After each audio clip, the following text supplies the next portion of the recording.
Good morning, everyone. My name is Angela Palmieri. I'm very excited to be here with all of you today at La Cosecha. I will be presenting on sociocultural competence in dual language education. A little bit about me before we begin. I am the founding teacher of a Spanish dual language immersion program in Glendale, California. It is a TK through sixth grade program. I have taught many grades in the program. I've taught kindergarten, fifth, sixth, and now I am teaching third grade.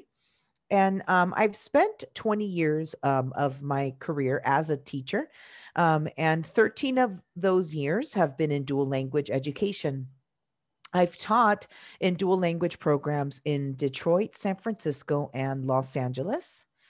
In 2016, I was granted the Fulbright Distinguished Award in Teaching, where I researched and documented the cultural pedagogical practices of Maori medium schools. So I lived in New Zealand for 6 months, and I went to many Maori medium schools, and I really was very lucky to be able to experience how Maori teachers integrate culture into every part of their language programs.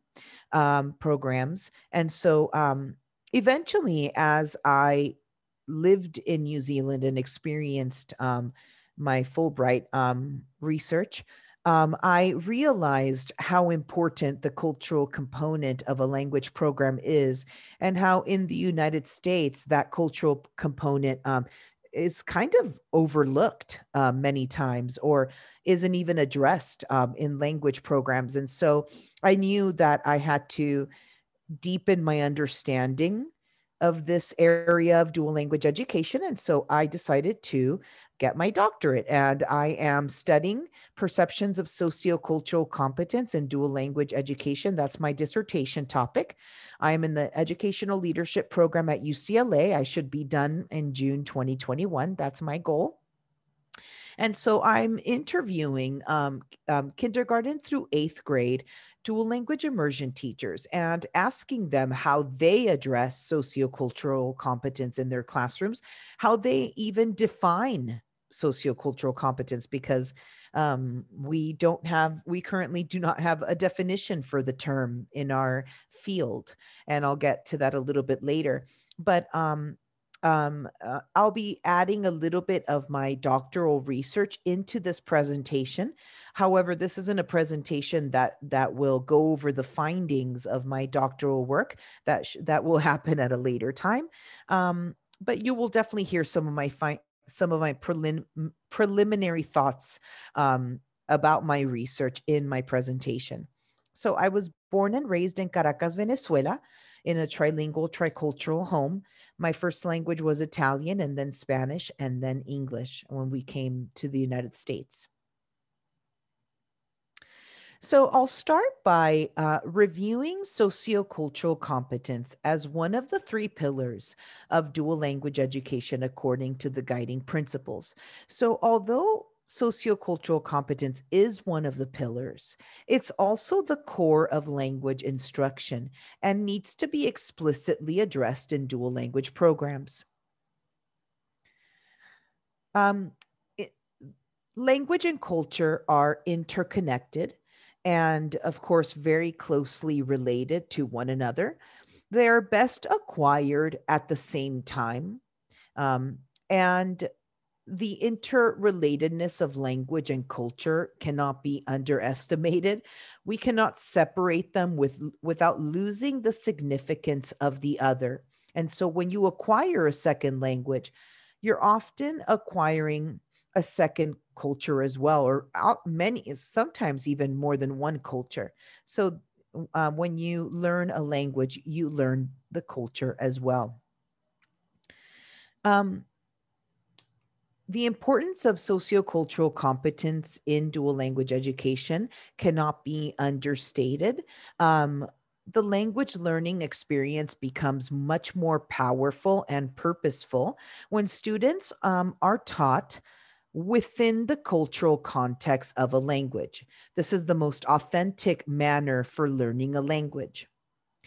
If dual language programs are able to form the foundation of their program on sociocultural competence, which because it is the core of language learning. Of course, this has to be very methodically done. This has to be planned for. But once sociocultural competence is the foundation of a program, excuse me, that program then goes on to be built on critical consciousness, social justice, socio-political consciousness, and equity. And so essentially building our programs on sociocultural competence allows us to have have this component be the precursor to ensuring that our programs are built on social justice principles. And so let's go over the importance of addressing sociocultural competence in dual language education. I purposely chose a few quotes that I think all of you will really, they're quotes that are quite powerful. So let's start with Peck. Peck states that without the study of culture, foreign language instruction is inaccurate and incomplete. Salami refers to teaching language without culture as a lifeless endeavor. And Lessard-Clouston state that that language teaching is culture teaching. And so we reiterate the belief that Hendon stated that unless culture is the central focus in language teaching, students will not communicate to the fullest extent, right?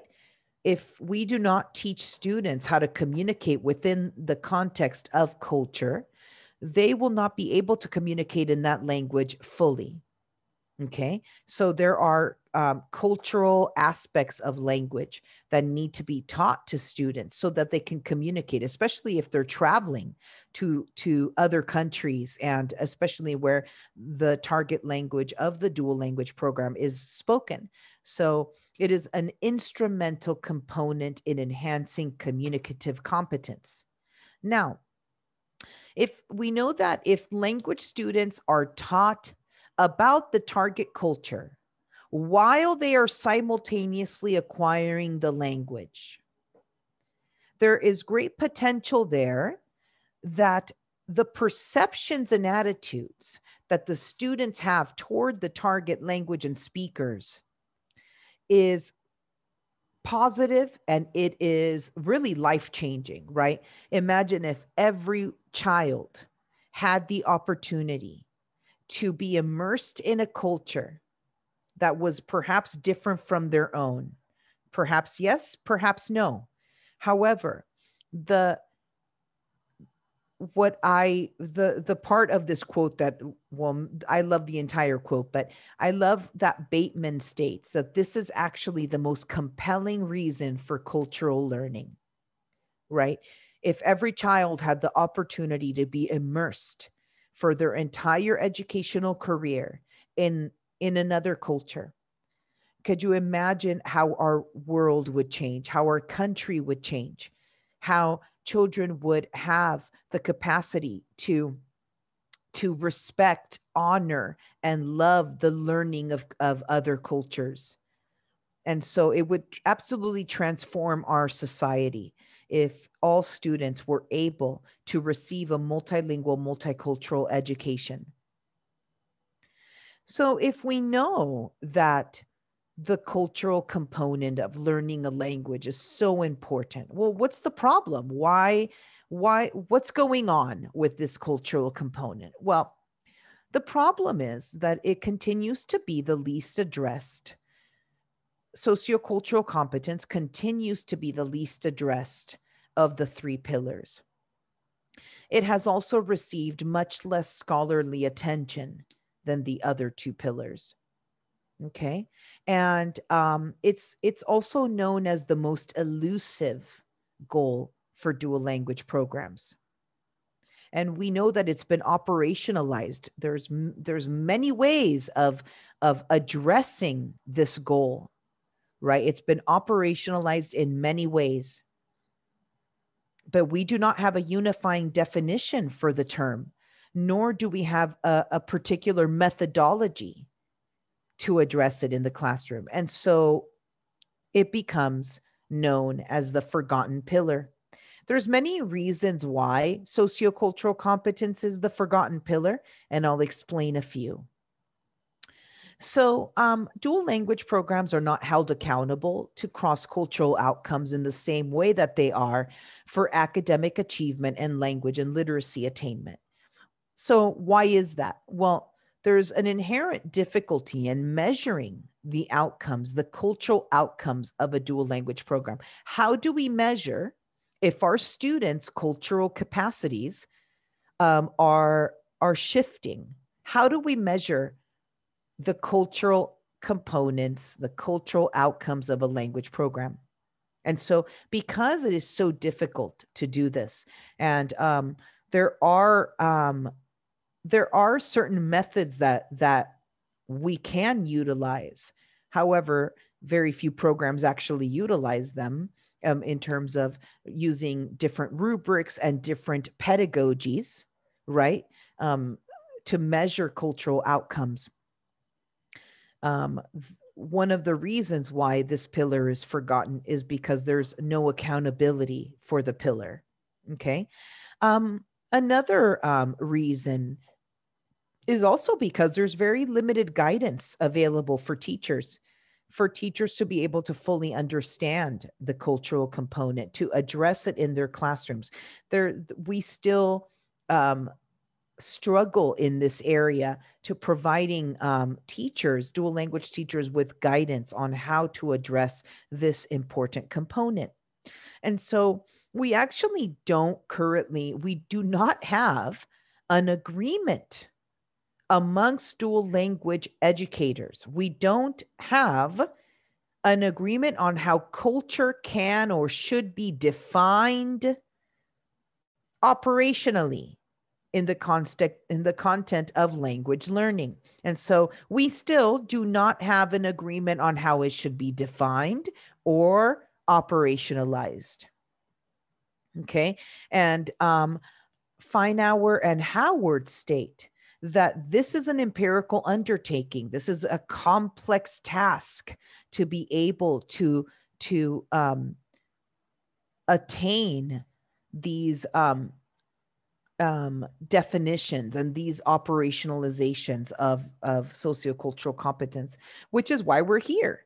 This is why we're here, to be able to finally tackle this this elusive pillar that people are responding to in a myriad of manners. Okay.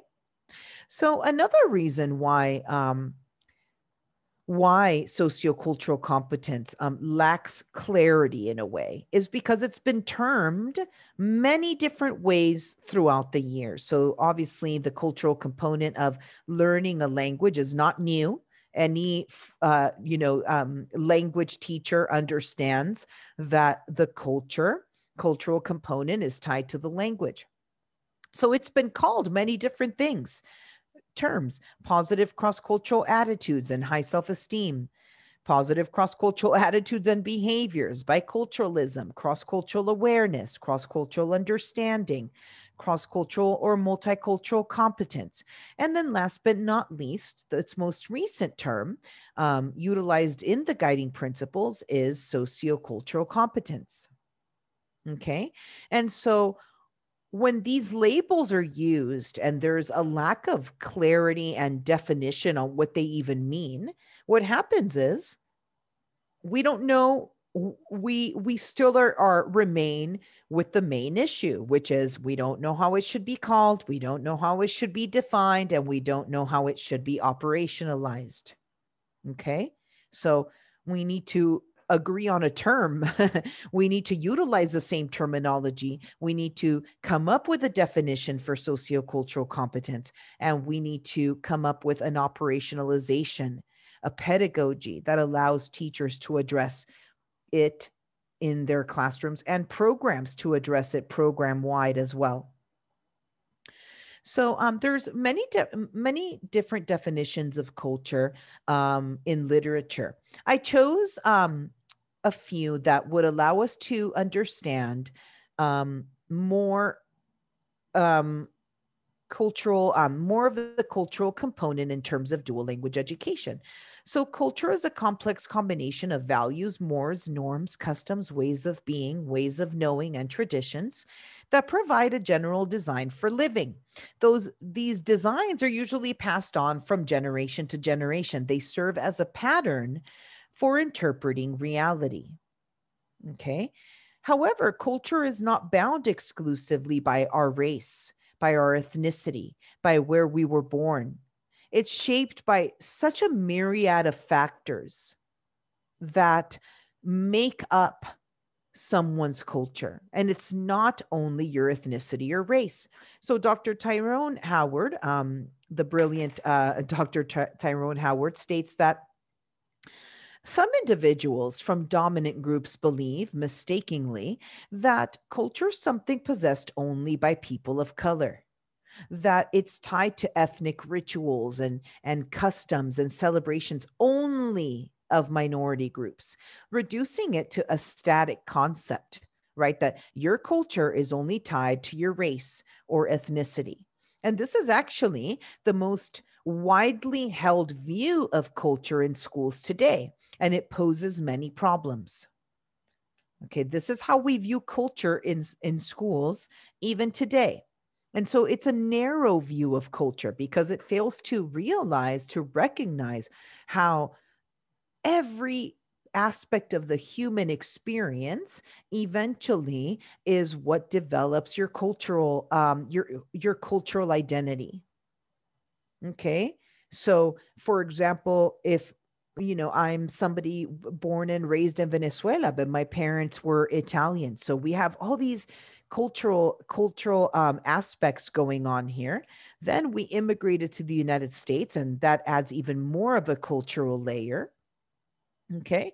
But then even more in depth. If my parents, yes, my parents are Italian, but they're from a specific region in Italy, Abruzzo. So, that in and of itself adds another layer, right? Growing up, all of my friends were Peruvian and Mexican. That shaped who I am culturally as well, right? I was raised Catholic. That's another cultural layer there. I mean, just there's so many layers. I can go on and on, right? And so we must have a more comprehensive and complex view of culture. We have to recognize that students come to us, all students, with cultural and social capital. And that doesn't mean only ethnicity. So we need to broaden our view of what culture means. And so anytime that I talk about this, I always utilize Edward T. Hall's cultural iceberg in order to explain some aspects of culture that occur in dual language programs. And so you have two types of culture represented: the deep culture, or the intangible, and the surface culture, or the tangible, right? So if you travel to, for example, Mexico, okay, and you're there for a month, you're going to be exposed to the surface culture, the food, the language, flags, festivals, fashion, holidays, music, performance, dance, arts, crafts, literature, games, sports, etc. So you're exposed to the surface culture of whatever country you're visiting. Okay. But it would take years to get to know the deep culture, because these are things that are not seen. You have to experience them over time. Some cultures, you have to actually be born and raised, because it almost becomes impossible to understand the culture unless you're truly exposed to it your entire life. And so, in dual language programs, what we tend to do is we tend to expose our students to the culture, the surface culture of the target language. Okay. So we may, if we're teaching, for example, in a French immersion program, from TK to sixth grade, and beyond. We're going to make sure that our students understand the food of France and other French speaking countries around the world. Okay, the language, the flags, the festivals, all these components of culture. And so what happens is it allows our students kind of a gateway. There's nothing wrong with exposing our students with the surface culture. It's a gateway to them understanding the deep culture of the country that is represented by the target language, right? And so perhaps as they proceed in their life through their bilingual journeys, because this is a lifelong journey. This doesn't just end in sixth grade. This is a journey that takes a lifetime, that perhaps when our students are done with their dual language experience, that they will love the culture of the target language so much. Cultures, because there's a multitude of cultures that are representative for each language, right? That they will fall in love with the culture and that they will visit the countries in many cases, that they will learn over time the deep aspects of culture. Okay. And so now we start seeing how the guiding principles define sociocultural competence, how they explain it in their literature, right? And so the guiding principles define sociocultural competence as a term encompassing identity development, cross-cultural competence, and multicultural appreciation. So the principles state that if an educator wants to reach exemplary practice in sociocultural competence, they must utilize a myriad of strategies. Okay. So some of them are identity development, cross cultural awareness, conflict resolution, perspective taking, empathy development. So these strategies are essentially integrated into all content learning in both languages, and it's it's a way to address sociocultural competence. Now, each one of these practices has pedagogy attached. Okay. And that's what we as practitioners and scholars and researchers must unpack. What are the practices we are using to address sociocultural competence in dual language education? But first, we need a definition. Before I get to the definition, I will discuss my model for sociocultural competence in dual language education. So this model is representative of my doctoral research, my knowledge as a teacher, as a dual language teacher, and as well as my Fulbright experiences. And so in dual language education, we have layer upon layer of culture going on. Okay, let's start first with the cultures that represent the target language. So if my child is in a Korean dual language immersion program, for example, starting in TK or kinder, my expectation as a parent would be that that child would be immersed in the Korean culture. How? Well, I'm assuming, of course, that through the tangible aspects of culture that I explained in the cultural iceberg slide. And so a lot of the times, um, this can vary depending on what grade that child is in or what grade the teacher is addressing, right? The age of the students. And so it's how the cultures that represent the target language are addressed. Okay, so this is one component of sociocultural competence. Okay. Additionally, we have the students' cultures, right? If I'm teaching in a French immersion program, I may have French speakers and French children with French ethnicities. However, I also may have Black kids in my class, white kids, Asian kids, Latino kids. How am I integrating and honoring their cultures in my classroom through sociocultural competence? Okay. Along with that, you might have community culture, right? For example, at my school, you have my dual language program is um, in as is it's a strand as a part of a school, right? And so 70% of the students at my school are Armenian. And so many are there we do have Armenian students in our dual language program, but um most of the students are not in the Spanish dual language immersion program, the Armenian students. So they make up a very important aspect of sociocultural competence because our school is in Glendale. Glendale, it has a very high Armenian population. So of course that is going to um, um, be a very strong component when we discuss sociocultural competence. Okay. And so we also have student identity development simultaneously occurring throughout the years that that child is in a dual language immersion program. Who am I? Who am I as a bicultural or multicultural person? What is my identity? And that's not just ethnicity. It's not just, it is every aspect. Who am I? Who is my family? Who are my ancestors?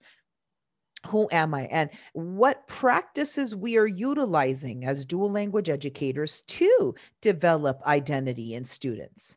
So far we have vastly different pedagogies. We have pedagogies to address the cultures that represent the target language. We have pedagogies that bring in the students' cultures, such as culturally responsive pedagogy, culturally sustaining pedagogy, etc. We have pedagogy that addresses how to develop student identity. Okay. We also then add um, uh, practices that develop empathy and cultural appreciation. The more we honor and respect and love the learning of culture, the more that's going to occur. Okay. What's also a crucial component of sociocultural competence in dual language education is the teacher's identity development, right? Prior to becoming a dual language educator in pre-service teacher education, that teacher should be addressing his or her cultural identity, right? You might have a teacher in an Italian language program who arrived from Italy 5 years ago.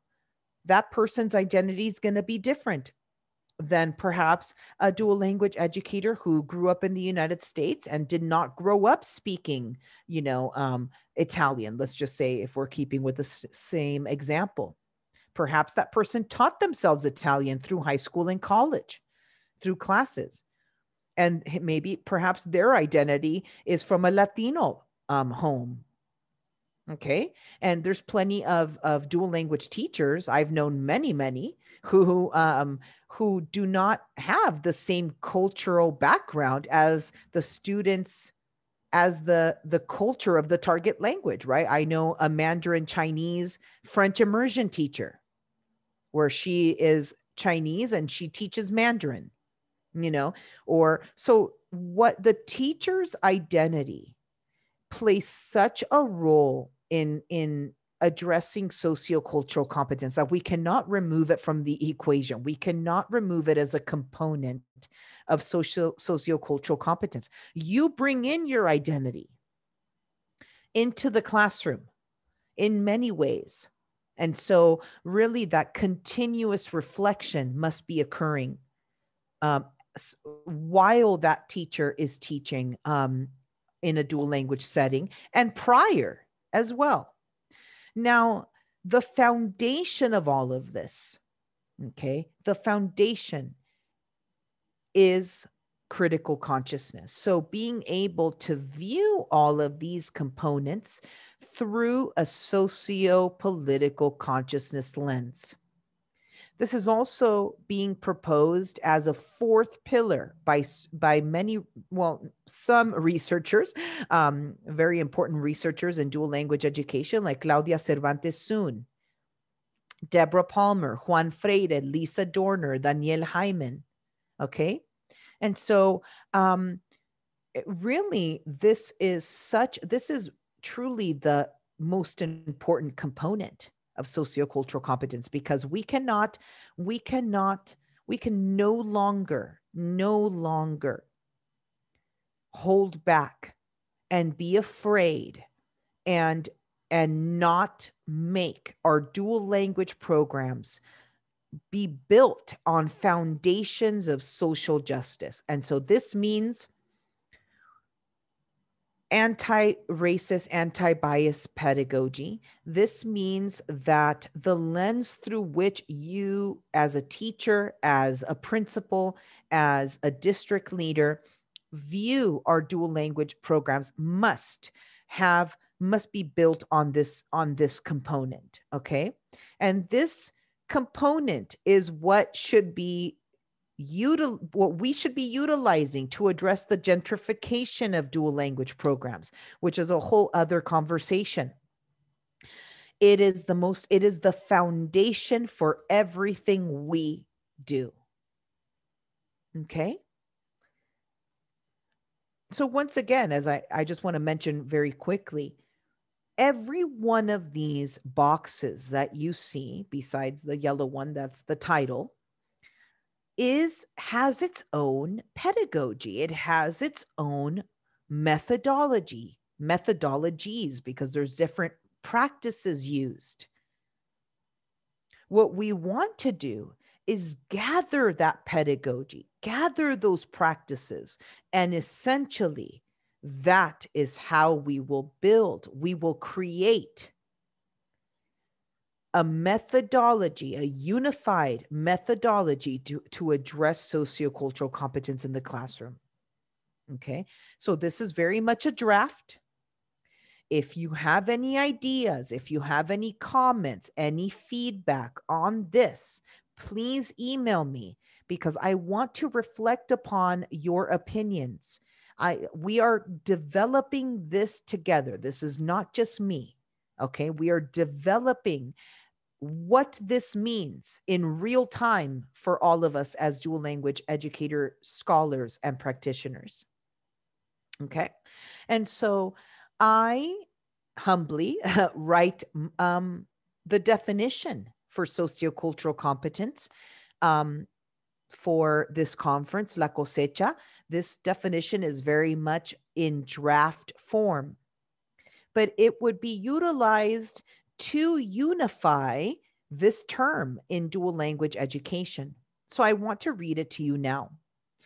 Sociocultural competence, as it pertains to dual language education, encompasses a multi-layered cultural pedagogical approach that is built on a foundation of critical consciousness, socio-political consciousness, and social justice.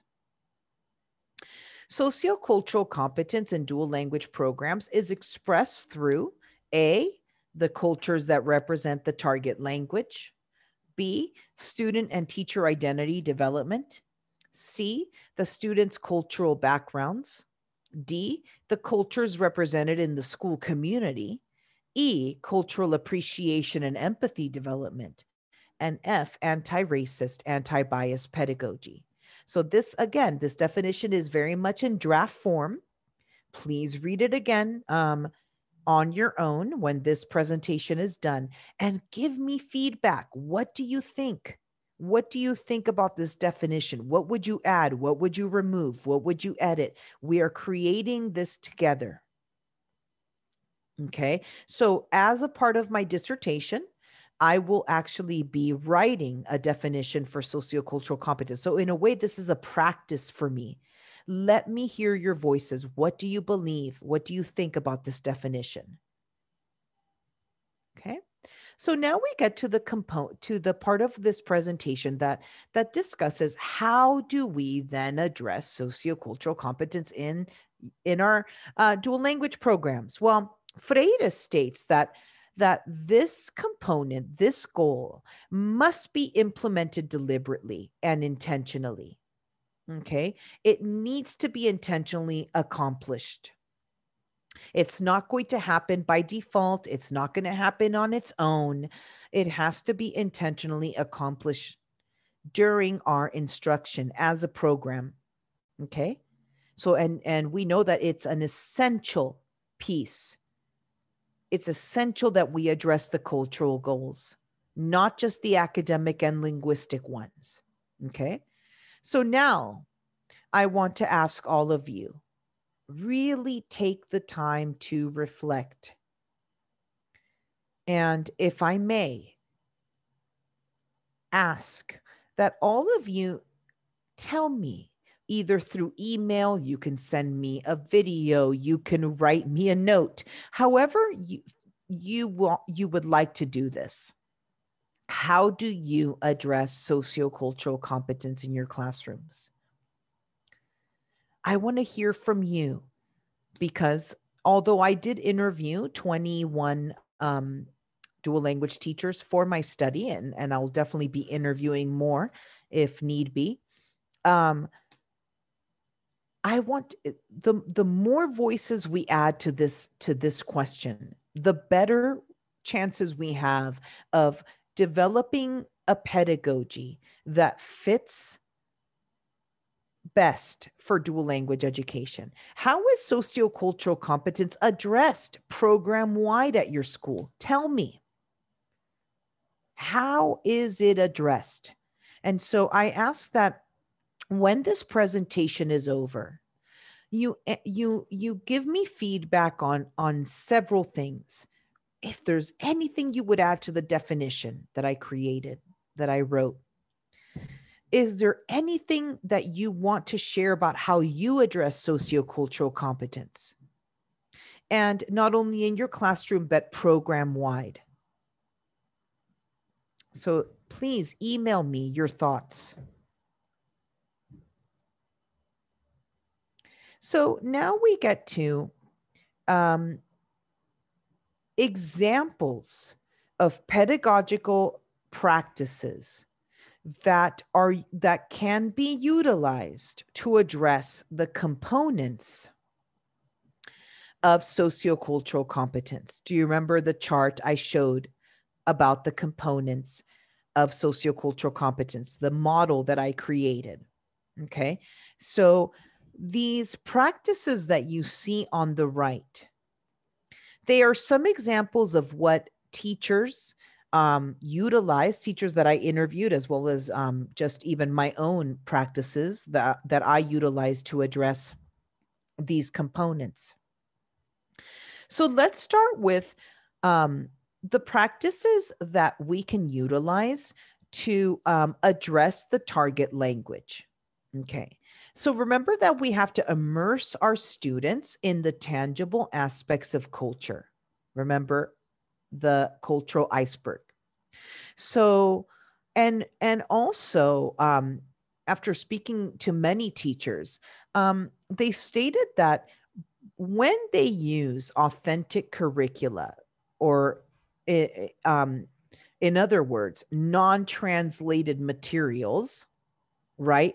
When they utilize authentic curricula of authentic books from Italy, China, Korea, etc., Vietnam, we can go on and on, then the culture is often embedded in that curricula. So in a way, you're those programs definitely have at least something that they can utilize to address the cultural component. They have books from the country itself. So those teachers that I spoke to said that having authentic materials is crucial to addressing the cultural component. So that would be the teachers who did not have authentic materials were usually the ones in Spanish dual language immersion programs, because we have 21 countries represented. So usually those programs utilize translated materials through um, um, programs such as like Tesoros or, Benchmark, etc. And so let's talk about some practices to immerse our students in culture, right? Food, music, art, assemblies, cultural events, videos, movies, TV, dance, clothing and dress, literature and poetry, idioms and sayings, history and geography, games and sports, holidays, celebrations and traditions, language, cultural field trips, having guest speakers and pen pals. One teacher I spoke to have a sister school in China. And so the teachers from Beijing will come and visit. And then they go visit Beijing, the school in Beijing. So imagine having that as a component of our language programs. That would be pretty amazing. Oral storytelling, murals, and multilingual signage. There's another teacher I spoke to whose entire school was transformed into the Great Wall of China because she was teaching in a Mandarin Chinese program. So what our school looks like is a huge representation of the cultural component, the art displayed, the signage, the murals, the bulletin boards. Another teacher said that they turned all of their classrooms into a Spanish speaking country. So the doors were decorated, the bulletin boards, the classrooms inside. So although those things people think they don't matter, when you accumulate all of these practices together, they matter. They send a message. They send the love of culture. That's the message. And they immerse our students as if they were in a cultural bubble, right? We don't live in Germany. So if I'm teaching in a German immersion program, I have to recreate the cultural bubble for my students, right? So one teacher said that she tells jokes from her country every day to her students as a way of exposing them to the culture. Pop culture, communication styles, right? We cannot teach our students we cannot not teach our students to communicate formally and informally. There's a big difference with how you communicate formally in a country and informally. And we need to teach our students the cultural components of communication. Very important, right? We also have cultural performance added to that. So when you combine all of these practices, imagine the immersive experiences that our students have in our dual language programs. Okay.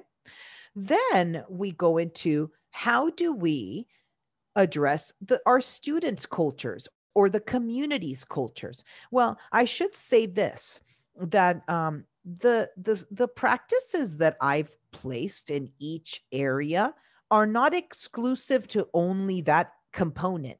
So you can use, I use food, for example, to immerse your students in the cultures of other students, right? You can have a cultural day where every student brings food from his or her culture. So it was just easier, because then this document would be very large, to place them so there's no repeats. See, and so but it doesn't mean that you can't use one practice to address another component. Okay. So we have oral storytelling, translanguaging, community relationships, parent and family connections, student cultural presentations, school-wide cultural events, mission, including sociocultural competence as in the mission and vision of the program, school-wide cultural programs, highlighting stories of people of color, and counter narratives as well. So you have these pedagogical practices, and there's many, many more, including the ones all of you use that needs to be included in this bank of pedagogical practices, right? So Um, in terms of the translanguaging piece, we also need to get away from the strict separation of languages model. It's antiquated and it's no longer being utilized, no longer being seen actually as um, the correct way of viewing language learning and dual language models. So the utilization of translanguaging as a way of honoring our students' cultures and identities. Okay. And that's a whole other presentation in and of itself. So, and so then we get into empathy development. And of course, the most right extreme practice to develop empathy would be travel, right? Attending cultural performances, critical conversations with our students, use of literature to have those conversations, family connections, bringing in the family of the children, right? So we understand and learn about each other's viewpoints. Okay. And then we have student identity development and teacher identity development. And for the teacher, ensuring that in the pre-service and in-service stages of that person's career, that there's a continuous identity development. Okay. A continuous self-reflection. Who am I? What is my culture? I certainly have constantly reflected on this because I spent most of my life traveling back to Venezuela up until I was about 27 years old. So, who am I? When I wasn't Venezuelan, when I would go to Venezuela, I wasn't American when I was in the United States. So, who am I? Right. And how does that identity show up in my classroom? Okay. We also have to allow our students to explore their cultural identities, especially as they get older. Many of our kids come out as LGBTQIA, right? Many of our students are themselves exploring their bicultural identity. How many of us have had students who, you know, um, changed their names?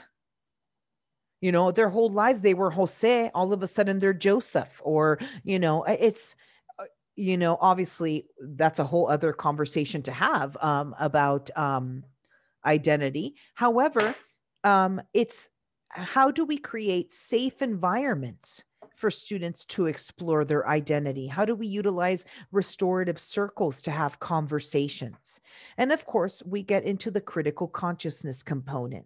Okay, so I added Dr. Jose Medina's use of testimonios and his the framework that he has developed, the C6 literacy framework, to really it's quite powerful what Dr. Medina has been able to do for the dual language field. And so we have a lot of pedagogical practices in this area, such as culturally responsive pedagogy, culturally sustaining pedagogy, teaching accurate histories of people of color, right? Making sure that the histories that we are teaching our students, which is a huge component of critical consciousness, right? What are we teaching our students in terms of real, truthful history? Okay.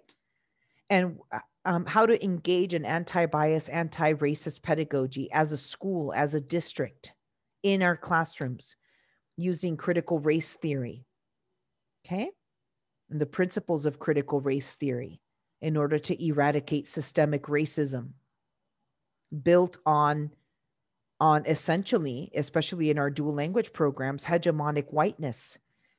Okay, which is, as Dr. Cervantes student said, called it, hegemonic whiteness is existing in our dual language programs, which is why they're being gentrified.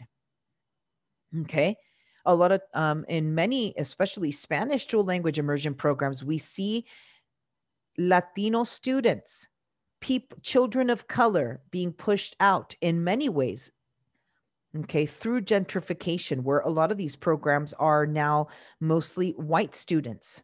Okay, having the courage to have these conversations about race, equity, and social justice, dedication to addressing gentrification and inequity, and empowering students through activism and community organizing.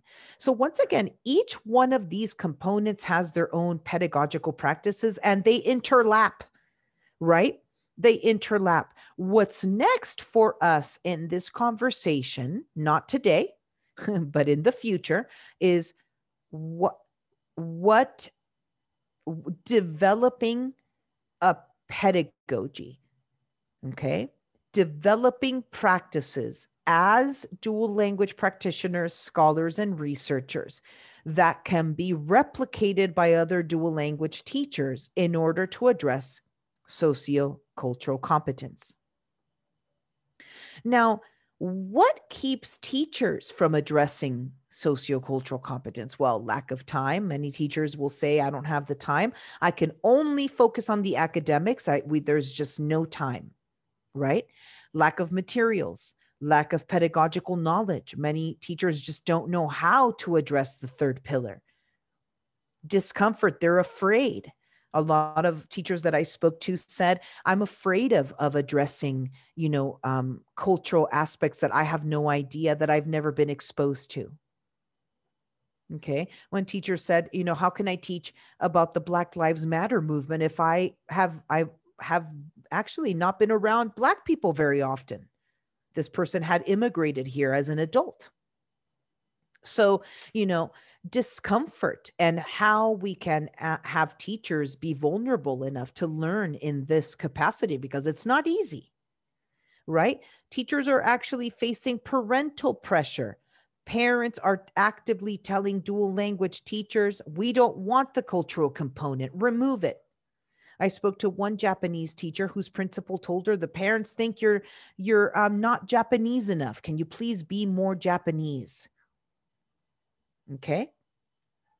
Yes, you heard that correctly. So the pressure from parents to teach while omitting the cultural component.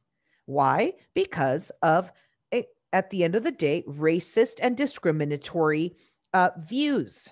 Hey, I'm here so my kids can learn Spanish. I don't really, want them to just be, immersed in the culture all day. This is about academics, right? That's what parents are telling teachers. One teacher was so afraid to address the cultural component because the district she worked for was very conservative, actively, she said, racist. And so she said, in order to be safe, I don't go there. Right? That shouldn't even be an issue. We should have school systems, principals, districts ready to support the teachers when they are having these important conversations with their students. Right? We should have district and administrative support. We shouldn't, there's some teachers who I spoke to who said, I've been actively fighting the inequities in my program. And when I called my district, they said, wait, we have a dual language immersion program? Yes, you heard that correctly. So it's often teachers sustaining these programs without administrative, both district and school support. They are doing it on their own. There's some teachers doing it on their own by themselves without even colleague collaboration. I spoke to many teachers who are doing it on their own, others who wouldn't be able to do it without their colleagues because of them having amazing teams to work with. Okay. So we essentially have these pillars, these goals for dual language education that are not being supported by districts who have dual language immersion programs. These programs are being sustained by teachers. That has to change. Dual language teachers need help. We need guidance, professional development. Many of the teachers I spoke to said, my district will offer PD, but it's only for English only teachers.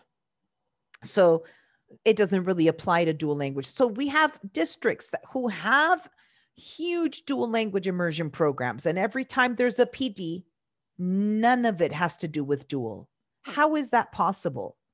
How is that possible? Right? How can we continue to do this and expect teachers to address all of these components? We can't. Okay. Also, teachers stated that they lack cultural knowledge. I don't know that much about, said whatever culture we're discussing. I don't know that much. I can't teach about it when I don't know. Okay. A lot of teachers, especially, I spoke to a Peruvian teacher working in an all Mexican community. He said, I don't know that much about the Mexican culture. I'm Peruvian, so I don't know where to start in terms of addressing my, you know, bringing in the Mexican culture. Of course, that's usually, if especially if your students are Mexican, they come, you bring the culture through them. And some teachers who I spoke to completely were unaware that there was even a cultural component to language learning. Okay. So there are barriers that teachers face. So, what are the next steps? What can we do? Where can we go from here? Okay. Well, as I spoke earlier, we need professional development. We want teachers to address the third pillar. They need to know how. Okay. There are methods, there's methodologies that amazing schools and amazing teachers are utilizing throughout the United States. This is our chance. What are they? I know what I've used. I know the pedagogical practices I've utilized when teaching fifth, sixth, third, and kinder in dual. What about what else? What other practices can be added? Well, we need professional development. Okay. And it needs to be professional development that actually allows us to implement sociocultural competence, not just theory. Okay. We need pre-service dual language teacher preparation programs to integrate sociocultural competence pedagogy. I know San Diego State does that very well. Every one of their courses for dual language bilingual authorizations are usually integrated with sociocultural competence. So having models that replicate um, this pedagogical practices for pre-service dual language teacher preparation programs. Okay. We need curriculum designed to address sociocultural competence, materials, books, authentic literature. Okay. We need to address gentrification and inequities in dual language programs. It's time. It's time to have the courage to address these inequities. Okay. We need to develop cultural matrices by grade level spans and for program wide implementation. So we need to sit down either as grade level spans and also as dual language teams, school teams. How do we plan for the cultural component? Grade level matrices, you could do it by month, you could do it by theme, essentially thematic learning, and then you add the cultural component. I always did it through literature when I taught upper grades. So we would read like 6 to 7 novels as a class, and then each theme had cultural components, each novel theme. And so um, there's many ways to do that, which I can get into at a later presentation, which I'll tell you about later. We need to incorporate sociocultural competence in the mission and visions of our dual language programs. And we need money. We need money to purchase materials to be able to do this because um, addressing sociocultural competence can be expensive. We need materials. I have always done it through art and dance and music and all sorts of beautiful practices, but usually those practices do need funding. Okay. And so there's more next steps, but we'll start from here and proceed. Okay. And so I leave you with one of my most favorite quotes, proverbs that I read once in the classroom of one of my dear Maori teacher friends. Language is my identity. Language is my uniqueness. Language is my life. And so we do this as dual language educators because we love what we do. We are passionate about what we're doing. And it's time that we address the cultural component of dual language programs so that our programs can be built on foundations of social justice and equity. If you have any questions, please email me or send me a message on Twitter and I want to hear your feedback, your thoughts. What questions do you have? What comments? What ideas should be added to what I presented? Also, I will be conducting professional development seminars on sociocultural competence in 2021. And so I will be also sending you a link for you to register for those seminars if you would like to attend. And so thank you very much, everyone. I hope that this has been informative, and may you have a wonderful day.